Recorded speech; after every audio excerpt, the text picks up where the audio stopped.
நாடுதான் கடவுள் என்ற எண்ணத்துடன் நாம் முன்னேறிக் கொண்டிருக்கிறோம். இஸ்கான் அமைப்பு நிறுவனரின் 150வது பிறந்த நாள் விழாவில் பிரதமர் நரேந்திர மோடி பேச்சு.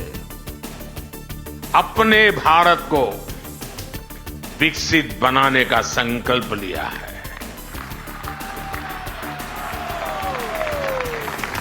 हम राष्ट्र को देव मानकर देव से देश का विजन लेकर आगे बढ़ रहे हैं. 2014ஆம் ஆண்டுக்கு முந்தைய இந்திய பொருளாதார நிலவரம் குறித்து மத்திய அரசு வெள்ளை அறிக்கை தாக்கல். நாடாளுமன்ற மக்களவையில் அறிக்கையை தாக்கல் செய்தார் நிதியமைச்சர் நிர்மலா சீதாராமன். நிதி ஒதுக்குவதில் பாரபட்சம் காட்டுவதாக கூறி மத்திய அரசுக்கு எதிராக டெல்லி ஜந்தர் மந்தர் பகுதியில் கேரள முதலமைச்சர் பினராயி விஜயன் ஆர்ப்பாட்டம். அரவிந்த் கெஜ்ரிவால், ஃபரூக் அப்துல்லா, சீதாராம் யெச்சூரி உள்ளிட்ட தலைவர்கள் பங்கேற்று ஆதரவு. மாநிலங்களின் நிதி உரிமையை பறிப்பது ஆக்சிஜனை நிறுத்துவதற்கு சமம் என்றும் அதை பாஜக அரசு செய்து வருகிறது என்றும் முதலமைச்சர் ஸ்டாலின் குற்றச்சாட்டு. எதிர்க்கட்சிகள் ஆளும் மாநிலங்களுக்கு நடக்கும் இச்செயல் நாளை பாஜக ஆளும் மாநிலங்களுக்கும் ஏற்படலாம் என்றும் எச்சரிக்கை. பிரதமர் மாண்புமிகு நரேந்திர மோடி அவர்கள் மாநிலங்களை முனிசிபாலிட்டிகளை போல நினைக்கிறார். மாநிலங்களின் நிதி உரிமையை பறிக்கிறது ஆக்சிஜனை நிறுத்துறதுக்கு சமம்.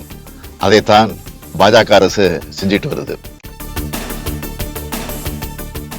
தமிழகத்துக்கு நிதி கொடுக்காமல் மத்திய அரசு ஏமாற்றுவதாக புகார் கூறி திமுக நூதன போராட்டம். நெல்லை கிளாம்பாக்கம் பேருந்து நிலையத்தில் பொதுமக்களுக்கு அல்வா வழங்கிய திமுகவினர்.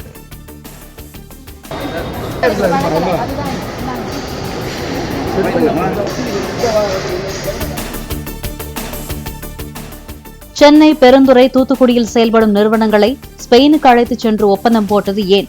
முதலமைச்சருக்கு எதிர்க்கட்சித் தலைவர் எடப்பாடி பழனிசாமி கேள்வி. ஏன்னா இங்க இருக்கிற தமிழ்நாட்டு நிறுவனம் இங்கேயே தொழில் முதலீட்டு மாநாட்டு நடத்திட்டு பொழுது இங்கேயே புரிந்துணர்வு ஒப்பந்தம் போட்டிருக்கலாம்ல.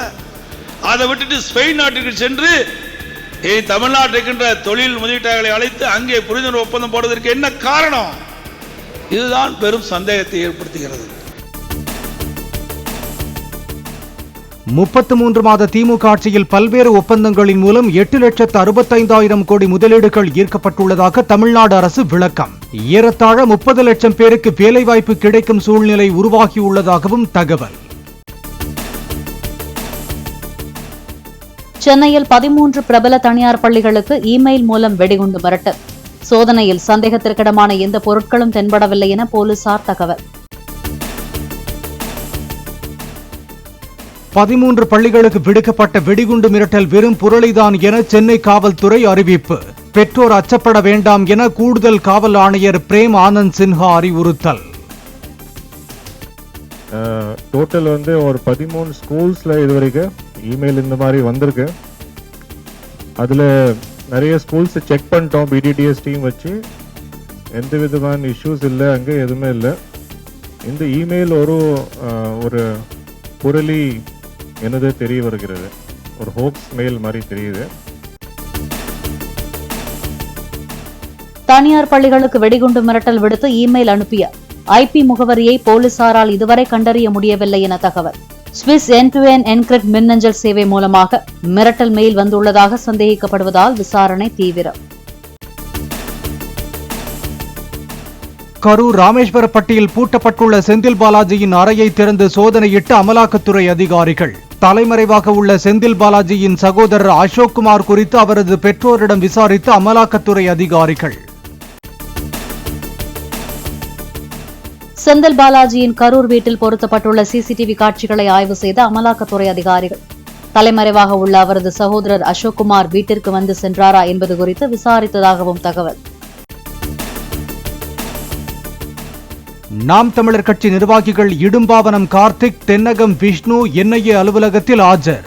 சம்மன் அனுப்பப்பட்டதை அடுத்து சென்னை புரசைவாக்கத்தில் உள்ள அலுவலகத்தில் விசாரணைக்கு ஆஜராகினர்.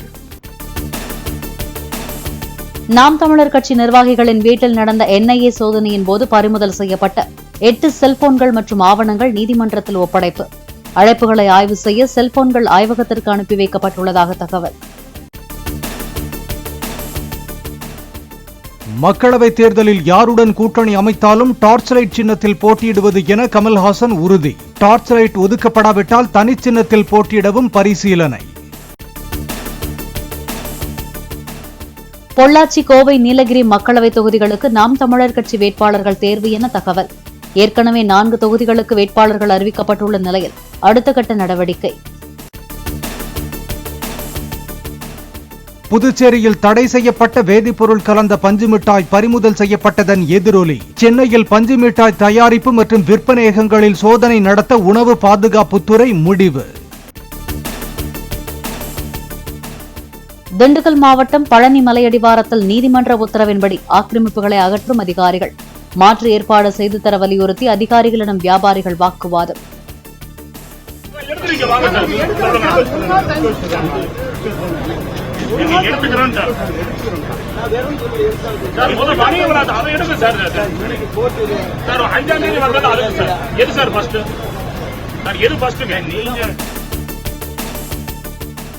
சைதை துரைசாமி மகன் வெற்றியின் உடைமைகள் சட்லஜ் ஆற்றில் இருந்து மீட்பு.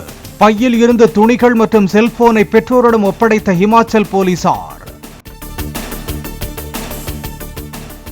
வங்கிகளின் குறுகிய கால கடனுக்கான ரெப்போ வட்டி விகிதம் தொடர்ந்து 6வது முறையாக மாற்றமின்றி 6.5%ஆகவே நீடிக்கும். வீட்டுக்கடன், வாகன கடன், வங்கி வைப்பு நிதி மீதான வட்டி விகிதம் ஆகியவற்றில் எவ்வித மாற்றமும் இருக்காது என RBI ஆளுநர் விளக்கம். பனிக்கட்டி மீது படுத்துறங்கும் கரடியின் புகைப்படத்திற்கு மக்கள் தேர்ந்தெடுத்த இந்த ஆண்டின் சிறந்த புகைப்பட விருது. மெத்தை போல அமைந்த பனிக்கட்டி மீது உறங்கிய கரடியை நார்வேயில் படம் பிடித்ததாக பிரிட்டிஷ் வனவிலங்கு புகைப்பட கலைஞர் நிமா சரிகானி பெருமிதம்.